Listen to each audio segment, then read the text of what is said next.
শনিবার সারাদিন সামাজিক যোগাযোগ মাধ্যমে চর্চিত বিষয় ছিল তাহসানের বিয়ের খবর। বিয়ের খবর হিসেবে ছড়ালেও বিষয়টি নাকচ করেন তাহসান।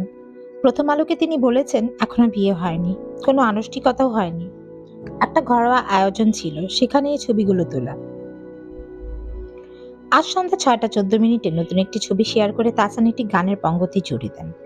তিনি লিখেছেন, কোনো এক ছুটির দিনে যখন আমি পিয়ানোতে আমার সুরে নাচের মুদ্রায় সেই তুমি কি, যার ছন্দের মুগ্ধতায় কেটে যাবে বাকিটা জীবন, ধোয়া ওঠা চায়ের কাপে সেই তুমি কে।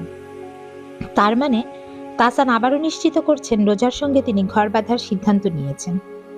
এর আগে আজ সকাল থেকে সামাজিক যোগাযোগ মাধ্যমে তাহসান ও রোজার একাধিক ছবি ভাইরাল হয়। তাতে নেটিজেনরা শুভেচ্ছা ও ভালোবাসা জানাতে থাকেন। শুভেচ্ছা জানিয়েছেন বিনোদন অঙ্গের অনেকে।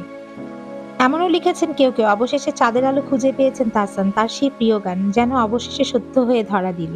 একাধিক সূত্রে জানা গেছে, রোজা আহমেদ 10 বছরের বেশি সময় ধরে বাংলাদেশ ও যুক্তরাষ্ট্রে ব্রাইডাল মেকআপ আর্টিস্ট হিসেবে কাজ করছেন। রোজা নিউ ইয়র্কে পড়াশোনা করেছেন। পড়াশোনা শেষ করে তিনি কসমেটোলজি লাইসেন্স অর্জন করে পরবর্তী সময় নিউ ইয়র্কের কুইন্সে রোজাস ব্রাইডাল মেকওভার প্রতিষ্ঠা করেন। তিনি একজন উদ্যোক্তা বলেও জানান তাহসান।